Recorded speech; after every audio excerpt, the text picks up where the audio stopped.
pessoas com comportamento antissocial podem ter uma estrutura cerebral diferente. Uma pesquisa recente revelou que os problemas antissociais podem ser explicados por mudanças na estrutura do cérebro. Essas descobertas se somam a estudos prévios que encontraram resultados semelhantes. Saiba mais detalhes neste artigo. A University College London, UCL, realizou uma pesquisa sobre o cérebro humano, que a revista Lancet publicou na edição de fevereiro de 2020 na sua seção sobre psiquiatria. O artigo estuda a associação entre comportamento antissocial e a estrutura cerebral. Esta pesquisa foi realizada em colaboração entre a Instituição de Londres e pesquisadores da Nova Zelândia, de onde vieram os indivíduos estudados. Na Nova Zelândia, a instituição que forneceu os sujeitos do estudo foi o Hospital Queen Mary.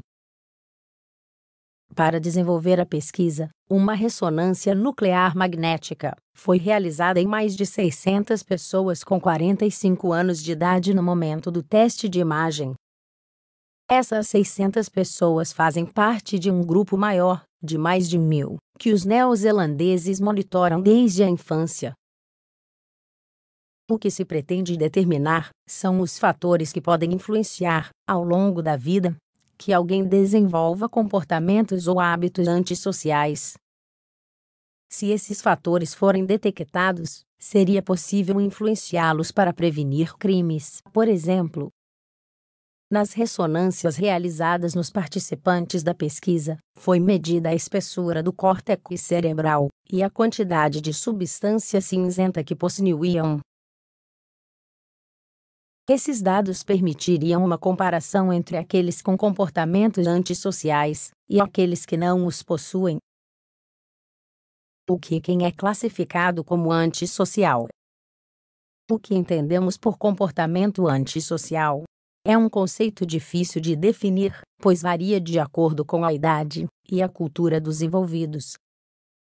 O que é considerado antissocial na Europa não é o mesmo que na Ásia. Comportamentos antissociais podem ser definidos como comportamentos praticados por alguém que são contrários aos interesses da sociedade. É uma maneira de ser e de agir que viola as normas estabelecidas pela maioria. A gama de atos antissociais é ampla. Podemos incluir desde infrações de trânsito até roubos cometidos com violência notória.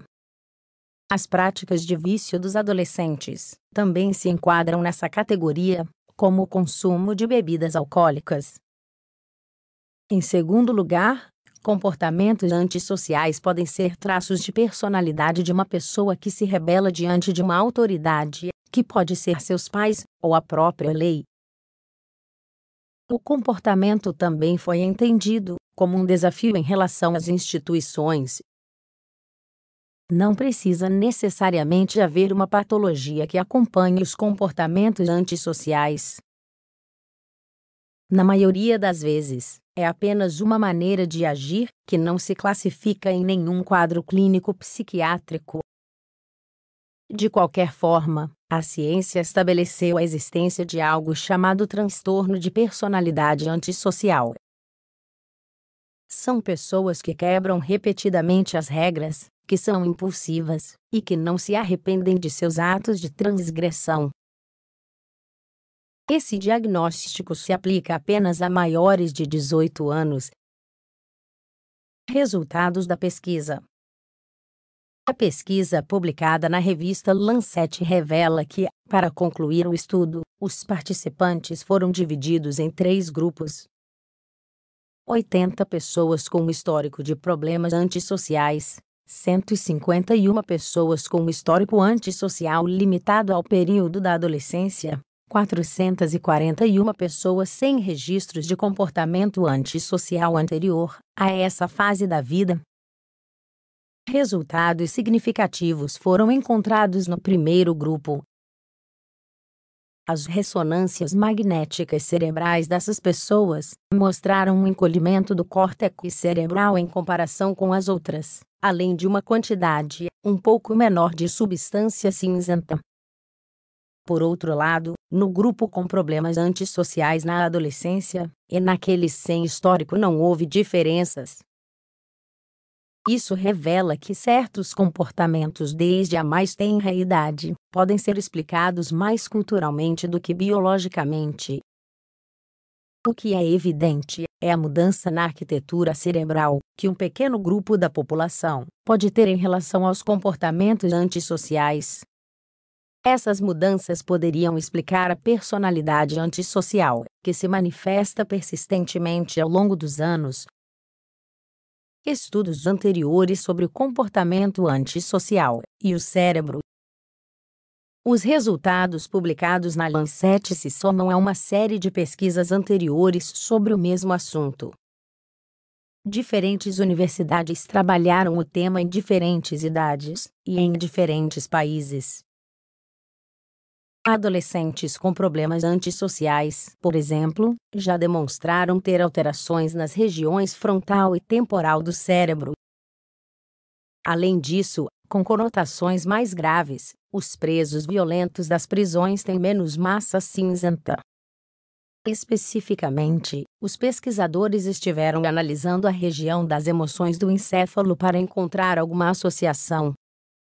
Supondo que problemas antissociais sejam caracterizados por falta de empatia, era lógico procurar por mudanças neste local. Os resultados indicaram que adolescentes antissociais tinham amígdalas cerebrais menores, e a amígdala é a sede da empatia. Podemos concluir que esta nova pesquisa confirma que os problemas antissociais têm uma certa relação com a estrutura e a arquitetura do cérebro, e que essas mudanças são mais um fator que determina comportamentos antissociais ao longo da vida.